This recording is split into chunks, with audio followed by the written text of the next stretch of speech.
Hello my YouTube family welcome back to my channel. ఈరోజు కథ 'ప్రేమ పల్లకి' పార్ట్ 136.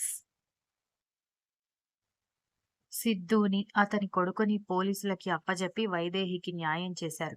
ఆర్చరీలో బాగా గాయాలు అవ్వడంతో హాస్పిటల్కి తీసుకువెళ్లారు లేడీస్ కూడా ఏడుస్తూ. ట్రీట్మెంట్ అయిపోయాక డాక్టర్ వాళ్ళందరి మొహంలో ఉన్న కంగారు చూసి డోంట్ వర్రీ, వాళ్ళు ముగ్గురు బాగానే ఉన్నారు.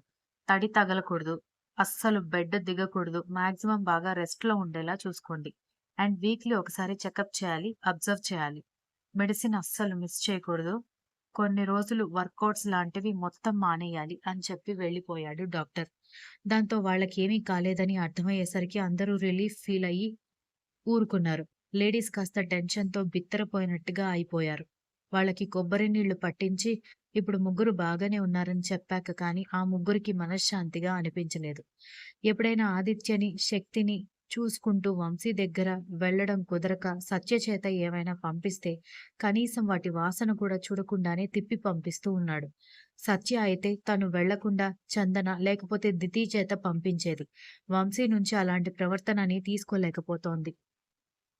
ఒక వారం ముందు ఆ విషయం చెప్పకముందు తనని టీజ్ చేస్తూ, అల్లరి చేస్తూ చాలా సరదాగా ఉండే వంశీ ఇప్పుడు తనని దూరం పెడుతుంటే అస్సలు తట్టుకోలేకపోతోంది. ఆమె బాధ చూసి చందన, దితి, ధృతి వాళ్ళకి కూడా బాధ కలుగుతున్నా వాళ్ళ ముగ్గురు వాళ్ళ ఇంటిల్లిపాది బాధగా ఉండడంతో ఆ విషయాన్ని ప్రస్తావించలేకపోయారు. సత్య ఒకరోజు ఇంట్లో ఫుడ్ ప్రిపేర్ చేయించుకొని వచ్చేసరికి బాగా లేట్ అయిపోయింది. రోజంతా వాళ్ళని చూసుకోవడం వల్లనేమో మహి, మైథిలి, రేవతి స్పృహలేనట్టుగా కుర్చీలలో పడి నిద్రపోతున్నారు. చింటూ గగన కోసం ఒక గంట క్రితం ఇంటికి వెళ్ళాడు.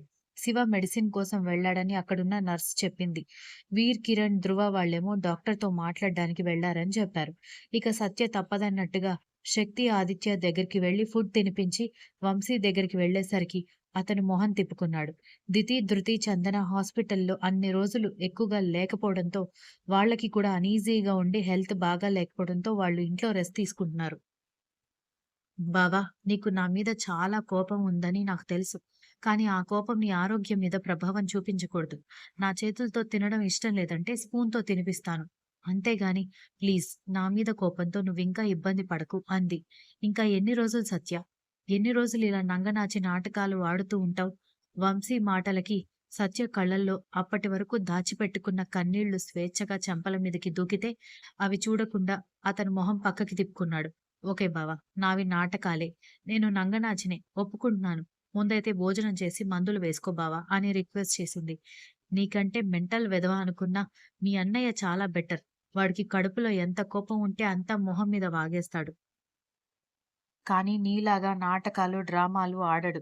అందుకే వాడంత సక్సెస్‌ఫుల్ బిజినెస్ మ్యాన్ అయ్యాడు. మామకి తోడుగా నిలిచాడు.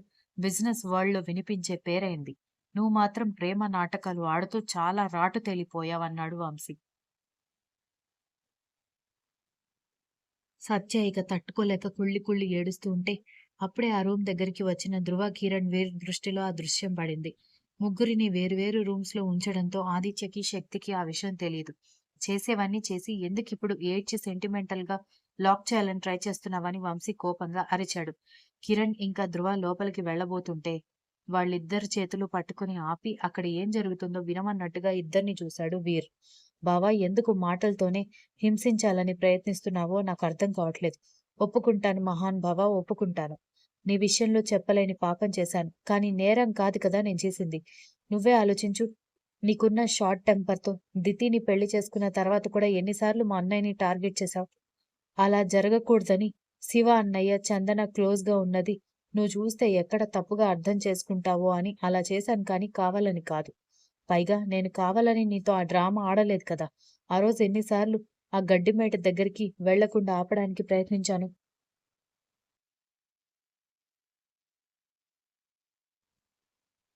నువ్వు ఎంతకీ వినకపోతేనే కదా నేను ముద్దు పెట్టి ప్రపోజ్ చేసింది. అదంతా డ్రామానే బావ, నేను ఒప్పుకుంటున్నాను. కానీ మిథున నీతో క్లోజ్ అవ్వడానికి ట్రై చేస్తుంటే నాకెందుకు కోపమొచ్చింది? నేనెందుకు తట్టుకోలేకపోయాను బావ? అదంతా నీ మీద ప్రేమతో కాకపోతే ఇంకేం రీజన్ ఉంటుంది? ఎన్ని సార్లు దాన్ని తిట్టుకుంటూ నీ దగ్గర పిచ్చిదానిలాగా వాగాను. అప్పుడు కూడా నీకు అర్థం కాలేదా?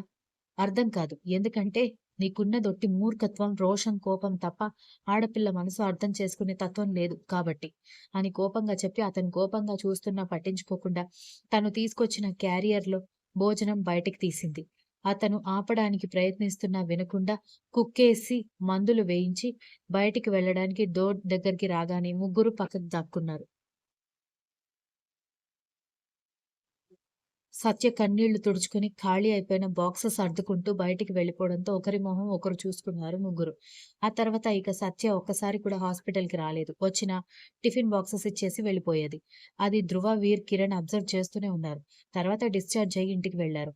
గాయాలు ఇంకా పచ్చిగానే ఉన్నాయి. ఇంకా రెస్ట్ అవసరమని డాక్టర్ మరీ మరీ చెప్పి పంపడంతో వాళ్ళ కోసం బెడ్స్ ఏర్పాటు చేసి ఎట్టి పరిస్థితుల్లోనూ వెనక్కి తిరగవద్దని చెప్పి బెడ్ మీద పడుకోబెట్టి బయటికి వెళ్లారు పెద్దవాళ్ళంతా. సత్య లగేజ్ సర్దుకుని బయటికి రావడంతో "ఏమైందే? ఎక్కడికి వెళ్తున్నావని?" రేవతి అడగడంతో "ఈ ఊర్లో ఏం చేయమంటావు మమ్మీ? బాగా బోర్ కొడుతోంది. పైగా బావ వాళ్ళకి, అన్నయ్యకి అలా జరిగిన దగ్గర నుంచి నాకు చాలా టెన్షన్‌గా ఉంది. నేను మన ఇంటికి వెళ్ళిపోతాను. వీళ్ళకి రికవర్ అయిన తర్వాత మీరందరూ వస్తారు కదా! అప్పుడు మాట్లాడుకుందామని" సత్య గుమ్మం వరకు వెళ్ళబోతుంటే "అరే! అప్పుడే ఎక్కడికి వెళ్తావు సత్య?"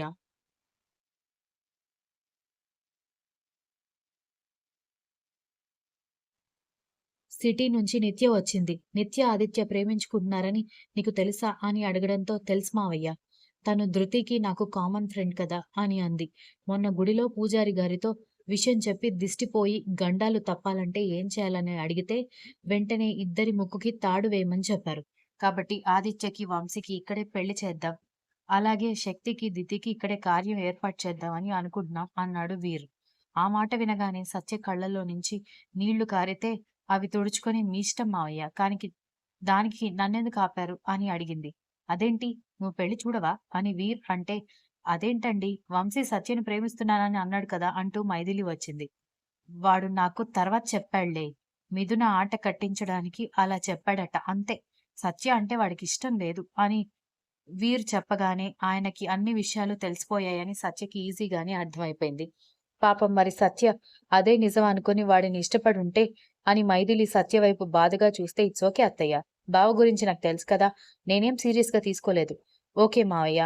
నేనిక్కడే ఉండి పెళ్లి పనులు చూసుకోవాలని అనుకుంటున్నాను కదా! నాకు ఎలాంటి అభ్యంతరం లేదు. అని అంది సత్య. అందరూ నవ్వుతూ ఎవరి రూమ్స్‌లోకి వాళ్ళు వెళ్తే దితి కోపంగా సత్య చేయి పట్టుకుని గదిలోకి తీసుకువెళ్తే వాళ్ళతో పాటు ధృతి, చందన వాళ్ళతో పాటు లోపలికి వెళ్లారు. "నీకేమైనా పిచ్చి పట్టిందా సత్య?" అని దితి అడగడంతో "ఇప్పుడేమైందే? మీ అన్నయ్యకి నేను తన దరిదాపుల్లోకి రావడం ఇష్టం లేదు. మీకు కనీసం పెళ్లి పనులు చేయడం కూడా ఇష్టం లేదా?" అని అంది సత్య. "పిచ్చి పిచ్చి వాగుడు వాగకు. మొదట్లో నువ్వెలా ప్రపోజ్ చేసినా అన్నయ్యని ప్రేమిస్తున్నావని నువ్వు కన్నీళ్లు పెట్టుకుంటూ ఉంటే నాకు నీలో నన్ను చూసుకున్నట్టుగానే ఉంది. అంతెందుకు మీ అన్నయ్యకి మాత్రం పెళ్ళప్పుడు నన్ను పెళ్లి చేసుకోవడం ఇష్టమా? ఇప్పుడు నా తోక పట్టుకొని తిరగట్లేదా?" అని అడగడంతో అన్నయ్య అర్థం చేసుకున్నాడు. మీ అన్నయ్య అపార్థం చేసుకున్నాడు. రెండిటికి చాలా తేడా ఉంది దితి. నువ్వు తనతో ఉన్న కొద్ది రోజుల్లోనే నీ మెంటాలిటీ ఏంటో మా అన్నయ్యకి అర్థమైంది కాబట్టి ఇప్పుడు నిన్ను వదలట్లేదు. కానీ ఇన్ని రోజుల్లో నా మెంటాలిటీ మీ అన్నయ్యకి అర్థం కాకపోగా నన్ను అర్థం చేసుకునే అవకాశాలు కూడా చాలా తక్కువ. ఇష్టం లేని వాడి జీవితంలోకైనా వెళ్ళొచ్చు కానీ అసహించుకునే వాడి జీవితంలోకి వెళ్ళకూడదు అని చెప్పి వెళ్ళిపోయింది సత్య.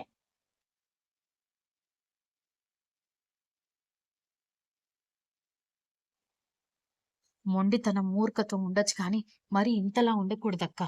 అన్నయ్య ఇలా చేస్తాడని నేనస్సలు అనుకోలేదని చందన విసుగ్గా చెప్పింది. నాకు తెలిసి డాడీ ఏదో డ్రామా ఆడుతున్నట్టుగా అనిపిస్తోంది. ఒకవేళ అదే నిజమైనా కూడా నష్టమేముంది? దూరమై బాధపడేది వాళ్ళిద్దరే కదా! అప్పుడు కానీ ఇద్దరికీ బుద్ధి రాదు. మాట్లాడేంత వరకు మాట్లాడతాం. విననప్పుడు ఎవరు మాత్రం ఏం చేస్తారు? అని అంది దితి. అదేంటక్కా అలా మాట్లాడతావు? సత్య, అన్నయ్య బాధపడుతుంటే మనం ఎలా హ్యాపీగా ఉంటామని చందన అంది. నువ్వు చూస్తూ ఉండు. లాస్ట్ మూమెంట్‌లో అయినా మనం అనుకున్నది ఖచ్చితంగా జరిగి తీరుతుంది. జరక్కపోతే ఇక వాళ్ళ కర్మ అని వదిలేయడమే అని అంది దితి. ఆమె నమ్మకం చూసి ఇక వీళ్ళు కూడా ఏమీ మాట్లాడలేకపోయారు. ఇంతలో మిథున ఇంట్లోకి వస్తూ కనిపించడంతో ఆమె వైపు సత్య ఆశ్చర్యంగా చూస్తుంటే అత్తయ్య, మావయ్య అన్న ఆమె పిలుపులు విని షాక్ అయింది సత్య. లోపలికి వచ్చిన మిథున మాత్రం సత్యం చూసి ఏమాత్రం పట్టించుకోకుండా మైథిలి వంట చేస్తుంటే మీకెందుకు అత్తయ్య ఈ పనులు? నేనొచ్చాక అన్నీ నేను చూసుకుంటాను కదా. అఫ్కోర్స్ నాకిప్పటి వరకు వంట రాదనుకో, బట్ మీ సూపర్విజన్‌లో నేనన్నీ చేసేస్తాను అంది మిథున. సత్య అంతా అయోమయంగా చూస్తూ ఉంటే, నీకెందుకమ్మా శ్రమ? పైగా కొత్త కోడల్ని 16 రోజులు పండగ వరకు ఎవ్వరూ పని చేయించరు. అలాంటిది పెళ్ళికి ముందు పనులు ఎలా చేయిస్తాను అని అనగానే, వద్దా అనుకుంటానే అడిగేసింది మైథిలి. వంశీ నిన్ను తిట్టాడు. నువ్వంటే ఇష్టం లేదని చెప్పాడు. అయినా కూడా పెళ్ళికెలా ఒప్పుకున్నావని అడిగింది మైథిలి. అప్పుడు నేను మొండిగా దక్కించుకోవడానికి ట్రై చేశాను కాబట్టి తిట్టాడు. అందులో తన తప్పేం లేదు కదా ఆంటీ. సో, నాకు వంశీని పెళ్లి చేసుకోవడానికి ఎలాంటి అభ్యంతరం లేదు అని అంది మిథున. ఆ మాట వినగానే సత్య అక్కడ నిమిషం కూడా ఉండలేక మేడ మీదకి వెళ్ళిపోయింది. చాలాసేపు మౌనంగా కన్నీళ్లు కార్చిన తర్వాత ఒక నిర్ణయానికొచ్చినట్టుగా లేదు అన్నప్పుడు లేదు అన్నట్టుగానే ఉండాలి. ఇక ఈ కన్నీళ్లు పెట్టుకోవడం వేస్ట్ ఆఫ్ టైం అని అనుకుంటూ కన్నీళ్లు తుడుచుకుంది. మేడ మీద కూడా ఒక ట్యాప్ ఉండడంతో మొహం కడుక్కొని చున్నీతో తుడుచుకొని కిందకి వెళ్ళిపోయింది. మెట్లు దిగి కిందకొచ్చి లోపలికి వెళ్తూ ఉండగానే వంశీ గదిలో నుంచి మిథున మాటలు వినిపిస్తూ ఉండడంతో అటువైపు చూసిన ఆమెకి వంశీ ఆమె ఇక్కడెందుకుంది అన్నట్టుగా సీరియస్‌గా చూస్తూ కనిపించాడు. మిథున అదేం పట్టించుకోకుండా వెనుక వైపు ఆల్రెడీ వేసిన కట్టు తీసేసి క్లీన్ చేసి మళ్ళీ మెడిసిన్ రాసి కొత్త ప్లాస్టర్ వేస్తూ కనిపించడంతో అది చూసి అక్కడి నుంచి వెళ్ళిపోయింది సత్య. హేయ్! అని వంశీ అరవగానే మిథున ఉలిక్కిపడి దూరం జరగడంతో నువ్వేంటిక్కడ? ఇక్కడికొచ్చావు? కదలకూడదని ఆగుతున్నాను కానీ, అసలు నీకు ఇంతసేపు నిలబడే అవకాశం కూడా ఇచ్చేవాడిని కాదు. ఎందుకు వచ్చావని కోపంగా అరిచాడు. ఎందుకురా నీకు ప్రతిదానికి కోపం అని అంటూ హైందవి లోపలికొచ్చి నీకు ఆ అమ్మాయికి మీ నాన్న పెళ్లి నిశ్చయించాడు. ఈ ఊరి నుంచి మనం వెళ్తున్నామంటే అది నీ పెళ్ళయ్యాకే అని చెప్పింది. వాట్ అని అరిచి లేవబోతున్న వంశీని ఇద్దరూ పట్టి లేవనివ్వకుండా పడుకోబెట్టడంతో what the nonsense are you talking Rani? అంత క్లియర్‌గా అక్కడ అన్ని విషయాలు మాట్లాడిన తర్వాత కూడా మీరు మళ్ళీ ఈ ప్రపోజల్‌తో తీసుకురావడం ఏంటి? దానికి డ్యాడీ ఒప్పుకోవడం ఏంటి? మీరు పనులు చేయడం ఏంటి? అని అన్నాడు వంశీ. మీ నాన్నతో మాట్లాడుకోరా? మాకేం తెలీదు. మీకిలా జరిగేసరికి గుడిలో పూజారి గారిని అడిగిస్తే పెళ్లి చేస్తే గండాలు తప్పిపోతాయని చెప్పారంట. దాంతో మీ నాన్న, పెదనాన్న, మీ మామయ్య పెళ్లికి ఏర్పాట్లు చేస్తున్నారు. నీకు మాత్రమే కాదు ఆదిత్యకి కూడా నిత్య అనే అమ్మాయిని ప్రేమిస్తున్నాడట కదా! ఆ అమ్మాయి ఊరు నుంచి వచ్చింది అని చెప్పి వెళ్ళిపోయింది హైందవి. వంశీ ఆ విషయాల మీద వేటి మీద పెద్దగా ఇంట్రెస్ట్ పెట్టకుండా పక్కనే నిలబడిన మిథున వైపు కోపంగా చూసేసరికి వెనక్కి తిరిగి చూడకుండా భయంగా ఆ గదిలో నుంచి వెళ్ళిపోయింది. సత్య, ఆదిత్య గదికి వెళ్ళేసరికి నిత్య, ఆదిత్య మాట్లాడుకుంటూ ఉండడంతో వాళ్ళని డిస్టర్బ్ చేయకుండా కిందకి వెళ్ళిపోతుంటే హేయ్ సత్య! వచ్చినప్పటి నుంచి కనిపించలేదు ఏంటని అడిగింది నిత్య. ఇంట్లోనే ఉన్నాను. నువ్వు నీకు నచ్చిన వాళ్ళతో కబుర్లు చెప్పుకుంటూ ఉంటే నేనెక్కడ కనిపిస్తానని సత్య తన పెయిన్ కనిపించకుండా కవర్ చేయడానికి సరదాగా మాట్లాడడంతో నిత్య నవ్వుతూ సిగ్గుగా మొహం తిప్పుకుంటే ఆదిత్య నవ్వుకున్నాడు. ఎనీవేస్ మా ధృతి ఐడియా ఫలించి మీరిద్దరూ ఒక కంపెనీలోకి చేరి లవ్ కపుల్స్ అయినందుకు I'm very happy and congratulations both of you అంటూ హ్యాండ్ ఇచ్చింది సత్య. ఇద్దరూ షేక్ హ్యాండ్ ఇచ్చిన తర్వాత మరి నీ సంగతేంటి అని ఇద్దరూ ఒకేసారి అడగడంతో ఆమె తడబడి నా సంగతేంటి అని అడిగింది. వంశీ సంగతి నీ సంగతి అని ఆదిత్య అడగడంతో అదేంటి బావా కింద జరిగిందంతా మామయ్య చెప్పాక విని కూడా నువ్వీ ప్రశ్న అడిగితే నేనేం సమాధానం చెప్పాలి? అని అంది సత్య. ఇంట్లో అందర్నీ నమ్మించగలవేమో కానీ నన్ను నమ్మించలేవు. వంశీ నువ్వు వంశీని లవ్ చేసుకుంటున్నారని నాకు తెలుసు. కానీ ఏదో మిస్‌అండర్‌స్టాండింగ్ ఉందని అన్నాడు ఆదిత్య. దాంతో సత్య కంగారుగా డోర్ వైపు చూసి ప్లీజ్ బావా! ఇప్పుడు ఈ విషయాలన్నీ మాట్లాడుకోవడం వల్ల ఉపయోగం లేదు. పైగా త్వరలో మీ ఇద్దరు పెళ్లి చేసుకోబోతూ నా గురించి ఎందుకు చెప్పండి అండ్ ఆల్ ద బెస్ట్ హ్యాపీగా ఎంజాయ్ చేయండి అని సత్య అక్కడి నుంచి వెళ్ళిపోయింది. అన్నట్టుగానే కిరణ్ వాళ్ళు పెళ్లి ఏర్పాట్లు చేస్తూనే ఉన్నారు. ఊరిలో ఉన్నారు కాబట్టి సిటీ నుంచి రిలేటివ్స్‌ని పిలిపించడం కష్టం కాబట్టి తాంబూలాలు మార్చుకున్నారు. అందరికీ కనిపించేలా సర్పంచ్ దంపతుల దగ్గర నుంచి తాంబూలాలు తీసుకున్నారు. కానీ సత్య వెళ్ళిపోయిన తర్వాత రేవతి, ధృవ తాంబూలాలు ఇచ్చిపుచ్చుకున్నారు. వంశీ కూడా బెడ్ రెస్ట్‌లో ఉండడంతో బయట జరిగేదేమీ తెలీదు. శక్తి మాత్రం తనకి పట్టనట్టే ఉన్నాడు. వంశీ మిథున జంట కాబోతున్నారని తెలిసేసరికి ఇక ఆ విషయాన్ని పెద్దగా ఆలోచించలేదు. ఒకవేళ సత్య శక్తి కంటబడేలా కన్నీళ్లు పెట్టుకునుండుంటే చెల్లెలి ప్రేమ కోసం ఆ అన్న ఏదైనా చేసుండేవాడేమో. తాంబూలాలు మార్చుకున్న తర్వాత మరొక 5 రోజుల్లో పెళ్లి కావడంతో ఇంట్లో ఏర్పాట్లు జరుగుతున్నాయి. పైగా అప్పటికే వారం రోజులు హాస్పిటల్లో ఉండి 10 రోజులు ఇంట్లో ఉండడంతో కాస్త కోలుకున్నారు ముగ్గురు.